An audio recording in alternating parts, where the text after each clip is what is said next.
Hello my YouTube family, कैसे हैं आप सभी। Welcome back to my new vlog. और ये जो मेरा व्लॉग है ये ट्यूसडे में स्टार्ट हो रहा है। सुबह के मतलब दोपहर के कुछ 12 बज रहे थे, तब मैं बनाने लगी थी खाना।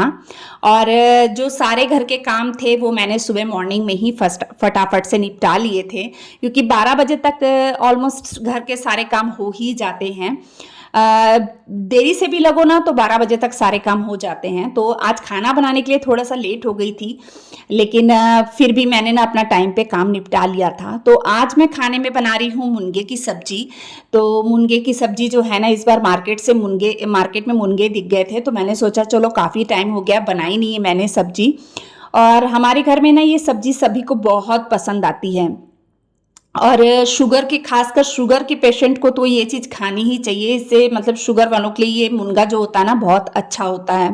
और इसके पत्ते भी बहुत अच्छे होते हैं। इसके पत्ते की भी सब्जी वगैरह बनती है, इसके फूलों की भी सब्जी बनती है, यानी इसका सभी तरह से अपन इसका इस्तेमाल कर सकते हैं। तो ये देखिए यहाँ पे मुनगे वगैरह मैंने कट कर लिए थे, साथ ही आलू वगैरह, धनिया हो गया, मिर्ची, टमाटर, सभी चीज़ों को ना मैंने धो लिया था। और इसके बाद मसाले की तैयारी कर रही हूँ। तो मसाला तो आपको पता ही है मेरा सिंपल सा रहता है। अदरक, लहसुन, मिर्च और प्याज इसे पहले पीस लेती हूँ, और फिर इसे हल्का सा थोड़ा सा तेल जितना ज़रूरी चाहिए होता है मसाला भूनने के लिए उतना तेल डाल लूँगी। और चुटकी भर इसमें नमक डाल दूँगी, ताकि ना नमक अगर तेल में डाल दो ना चुटकी भर, तो जो मसाला अपना होता है ना वो तली में नहीं चिपकता है, कुकर की या किसी भी बर्तन की। क्योंकि उसमें ना नमक डालने से क्या होता है, जो अपना प्याज वगैरह होता है ना वो पानी छोड़ देता है, तो जिस वजह से ना चिपकता नहीं। हमेशा देखना आप अदरक लहसुन की पेस्ट डालेंगे कभी भी ना तो वो चिपकने लग जाती है, तो हल्का सा नमक डाल देंगे ना तो वो नहीं चिपकेगी। तो बस देखिए यहाँ पर जो है मैंने मसाला भूनने का काम शुरू कर दिया है। और साथ में ही ना मतलब मैं इसके लिए ना टमाटर भी मतलब पीस लूँगी।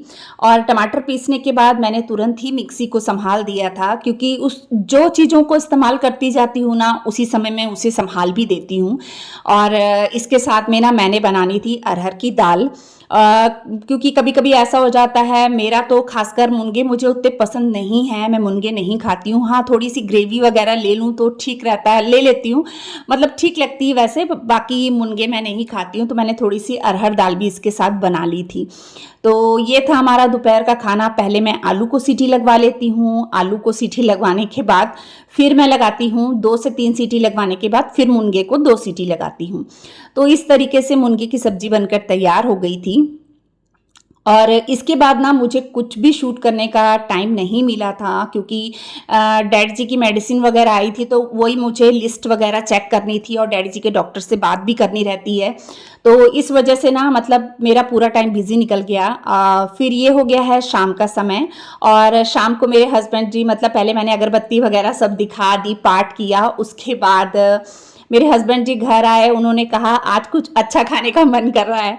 तो मैंने पूछा उनसे कि आप अच्छा क्या खाओगे, क्योंकि दोपहर की दाल भी बची थी और मुनगे की सब्जी भी बची हुई थी। तो मेरा तो ये था कि बस मैं डैडी जी के लिए कच्चे केले की सब्जी बना दूंगी। तो वो मैंने उनके लिए पहले ही बना के रख दी थी। तो मेरे हस्बैंड जी कहने लगे कि मतलब कुछ अच्छा खाने का मन कर रहा है। तो फिर मैंने फटाफट से ना चने निकाले, काबली चने, और उन्हें बॉईल होने के लिए फटाफट से रख दिया कुकर में। और एक चुटकी उसमें जो खाने का सोडा होता है ना मैंने वो डाल दिया था, उससे वो ना बहुत जल्दी बॉईल हो जाता है। नमक और हल्दी डाल के मैंने उसे बॉईल होने के लिए रख दिया। वो मुझसे पूछते भी रहे कि मतलब खाने में क्या बन रहा है, मैंने उन्हें नहीं बताया। तो फिर फटाफट से एक तरफ चने उबलने रख दिए और एक तरफ मैं मसाले की तैयारी करने लग गई थी। तो मसाले के लिए मैंने प्याज ले लिए थे, टमाटर, मिर्ची, अदरक, धनिया, और साथ में खड़ा धनिया जो होता है ना वो डाल दिया था, लहसुन डाल दिए थे। और इन सब चीज़ों को ना मैंने एक साथ ही पीस दिया था। और एक तरफ मैंने भटूरे का आटा लगाया था, जिसके लिए मैंने 2.5 कटोरी के करीब मैदा ले लिया था। आधा कप पौना कटोरी मैंने ले लिया था दही, यानी 2-2.5 कड़छी के करीब मैंने दही ले लिया था। और साथ में ही ना मैंने उसमें आधा चम्मच के करीब, आधा टीस्पून के करीब अपन उसमें डाल देंगे बेकिंग पाउडर। इससे भटूरे अच्छे फुले फुले और नरम बनते हैं। तो उसे ना थोड़ा थोड़ा पानी डाल के मैंने गूंद के एक साइड में रख दिया था। और इधर चनों की तैयारी के लिए मसाला जो पीस लिया था उसे भी मैं हल्का हल्का भूनते जा रही थी, जिसमें मैंने तेज पत्ता डाल दिया था। तेल में तेज पत्ता डालने के बाद सारा मसाला मैंने एक साथ इसमें डाल दिया था। तो क्या हुआ था ना, टमाटर और प्याज मैंने एक साथ मतलब पीस दिए थे ना, तो मुझे ये था कि जो मेरा मसाला है वो अच्छे से भुन जाए। इसके लिए मैंने उसे कम सेक में रख के ना तेल में डाल के छोड़ दिया था, ताकि वो कम सेक में भुनता रहेगा। तो उस मसाले को भुनने के लिए कम से कम 10 मिनट का टाइम मुझे लग गया था। इतनी मतलब मैंने एकदम सिम में उसे करके भूना था, ताकि उसका प्याज का कच्चापन पूरा निकल जाए। तो कभी हड़बड़ी होती तो फिर इस तरीके से कर लेते हैं। तब तक जो चने थे वो भी बॉईल लगभग हो ही गए थे। और भटूरे, ये देखिए भटूरे का आटा भी रेस्ट कर चुका था, तो उसे दोबारा से मल लिया मैंने। और ये देखिए गरम तेल में डाले और फूले फूले भटूरे जो हैं वो बनकर तैयार हो गए। और वो इतने सॉफ्ट बनते हैं ना, आप इस तरीके से बनाइएगा। और जो चने थे उसमें मैंने इमली का थोड़ा सा पल्प डाल दिया था, जिससे वो खट्टे बन जाएं। धनिया डाल दिया था, तो एकदम रेस्टोरेंट स्टाइल एकदम खट्टे खट्टे से चने और साथ में भटूरे बनके, छोले भटूरे बनके तैयार हुए थे। और सबको इतने पसंद आए, सबने बहुत तारीफ करी। और डैडी जी ने ये खाना नहीं था, तो मैंने उनके लिए केले की सब्जी बनाई थी और साथ में दही हो गया था। तो ये देखिए जितने भी भटूरे मैंने बनाए ना, एक आध को छोड़ के सभी बहुत अच्छे से फूले। लेकिन जो नहीं भी फूले ना, वो भी एकदम सॉफ्ट थे। इसके बाद मैंने सबके लिए खाना लगा दिया था। साथ में प्याज काट कर दिए थे और नींबू भी कट कर दिया था और हरी मिर्ची। तो बस खाना वगैरह सबका निपट चुका था यहाँ पे। और मैं धोने लगी थी बर्तन, क्योंकि दोपहर के टाइम पे मैंने बर्तन नहीं धोए थे। मैंने आपको बताया ना, मैं मेडिसिन के काम में लग गई थी। डैडी जी के डॉक्टर से बात करी, फिर वो डैडी जी की जो भी मेडिसिन वगैरह थी वो सब भी मैंने देखनी थी। फिर सब में डिटेल्स लिखनी थी कि कौन सी दवाई उनको कब लेनी है। तो इस वजह से क्या, मेरा पूरा दोपहर का समय लगभग उसी में निकल गया था। तो मैंने दोपहर को बर्तन भी नहीं धोए थे। तो काफ़ी सारे बर्तन थे। फिर जब एक बार लग जाओ ना, तो बस फिर सारे काम ना फटाफट से हो जाते हैं। अब मैं लग गई थी, बर्तनों को मांज के मैंने रख लिया था, अब धोने के काम में लग गई थी। और इसके साथ ही ना रमन ने दूध भी बॉईल कर लिया था। और रमन ने साथ को सबको ना साथ के साथ दूध भी दे दिया था, क्योंकि रात को भी डैड जी को दूध के साथ मेडिसिन वगैरह लेनी रहती है। तो रमन ने उनको भी दे दिया था, अपने पापा को भी दे दिया था, यानी सभी को मतलब दूध देने का काम रमन ने कर दिया था। और शरण की चल रही थी ऑनलाइन क्लास, तो वो अपनी क्लास में बिजी था। अब ये देखिए, ये हिस्सा होने के बाद, बर्तन धोने के बाद ना, मैं नल और सिंक का जो भी एरिया होता है, पीछे की टाइल्स होती है, इन्हें ना अच्छे से साफ़ कर लेती हूँ, ताकि कहीं भी कोई जूठ ना लगी हो, कहीं कोई गंदगी ना लगी हो। क्योंकि अपन बर्तन धोते हैं तो थोड़े बहुत छींटे वगैरह पड़ जाते हैं। तो बस मैंने सारी चीज़ों को अच्छे से कर लिया है। और दिन के अलावा रात को जो क्लीनिंग होती है किचन की, वो मेरी ज़्यादा ही होती है। रात के समय में ज़्यादा अच्छे से किचन को क्लीन करके सोती हूँ, ताकि जब मैं सुबह उठ के आऊँ ना, तो किचन देख के खुश हो जाती हूँ मैं। क्योंकि एक भी जूठा बर्तन दिखता है ना, तो मैं घर में सबको बोलने लग जाती हूँ कि प्लीज़ ऐसे मतलब बर्तन रात के समय मत निकाला करो। और सबके लेट जाने के बाद मैं बर्तन धोती हूँ, और उसके बाद मतलब मेरे को किचन एकदम साफ़ सुथरी चाहिए होती है सुबह के टाइम पे। तो मेरा काम करने का ना मन भी करता है। तो ये देखिए, इधर सिंक वाला एरिया भी मैंने पूरा साफ़ कर लिया है। और अब इसके बाद जो गैस वगैरह है, इसे भी मैं साफ़ कर लूँगी। तो गैस को ना मैंने जितनी बार अपन यूज़ करते हैं उतनी बार तो साफ़ करते ही हैं। तो यहाँ पे ना मेरा सिर दुखने लग गया था, बहुत ज़्यादा सिर दुख रहा था। आप देख भी रहे होंगे कि मैंने सिर में ना कंघी भी नहीं की है, मैंने बालों को वैसे ही लपेटा हुआ है। 2 दिन से ना मैं बालों को वैसे ही लपेट रही हूँ, सिर में कंघी बिल्कुल नहीं मार रही हूँ। क्योंकि जब भी मेरा सिर दुखता है ना, तो मैं मतलब बालों को ऐसे ही लपेट लेती हूँ, कंघी नहीं चलती मेरे बाल में, मेरे सिर में। तो बस करने लगी हूँ काउंटर टॉप पूरा साफ़। और गैस वगैरह मैंने पूरी अच्छे से साफ़ कर ली थी। वो तो सारा दिन साफ़ होती रहती है, जब कुछ बनता है तो साथ के साथ वो साफ़ होती रहती है। तो आज मैंने उसे मतलब सर्फ लगा के साफ़ नहीं किया है। तो बस अब उधर की टाइल्स भी मैं पूरी अच्छे से साफ़ कर लूँगी। और जो साइड में ट्रे रखी रहती है ना, वो भी मैंने धोई हुई थी। तो उसे भी मतलब मैं बीच बीच में धोती रहती हूँ। तो ट्रे वगैरह भी मैंने धो ली थी, तो बस वो सूखने के लिए रखी थी मैंने। और साइड में जो केटल रखती हूँ वो सब, और तेल की बॉटल रहती है। और साथ में मैं ना जब रायपुर गई थी, मैंने बताया था ना मैं अपने मायके गई थी, तो मैंने वहाँ पे कुछ शॉपिंग वगैरह भी की थी। तो हम के मार्ट भी गए थे। तो के मार्ट से मैंने कुछ मग वगैरह, चाय कॉफ़ी के लिए ना मग वगैरह लिए थे। तो वो मग भी मैं वहाँ पे जमा रही थी, ताकि सामने सामने में रहती है ना चीज़ें तो अच्छा लगता है।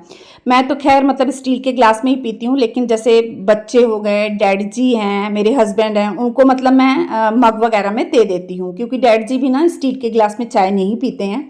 अगर उनको चाय लेनी होती है, दूध लेना होता है, तो फिर वो मग वगैरह में ही पीते हैं। तो जितने भी मग थे ना सब बारी बारी से टूटते गए। सेट कितने सेट लेकर आई थी, सब टूट गए थे। तो इस बार जब मैं गई ना तो मुझे पसंद आए, तो मैंने ये वाला 4 अलग अलग डिज़ाइन के ले लिए। मैंने सोचा एक जैसे क्या लेने, अलग अलग ले लेती हूँ। तो बस काउंटर टॉप साफ करने के बाद ना मैंने उनको भी जमा दिया था, मग वगैरह को, और जो किचन कैबिनेट होते हैं ना इन्हें भी बाहर से साफ कर लिया था। फिर आई पोछे की बारी। तो रात को पोछा मतलब लगा रही थी तो कचरा वगैरह गिर जाता है, तो ना इसलिए इधर इधर मतलब पहले उस कचरे को पूरा इकट्ठा कर लिया था मैंने पोछे से, ताकि फिर उसके बाद दोबारा एक बार और पोछा लगाया था। और मेरा कोको मेरे आगे पीछे घूम रहा था। उसको ये था कि मम्मा मेरे को भूख लगी है, कुछ खिला दो। वो ना किसी के हाथ से नहीं खाता। उसको ऐसे होता है कि मैं जब भी फ्री होती हूँ तो मैं ही उसे खिलाती हूँ। तो 9 बजे का कुछ टाइम हो रहा था, 9 साढ़े 9 का टाइम।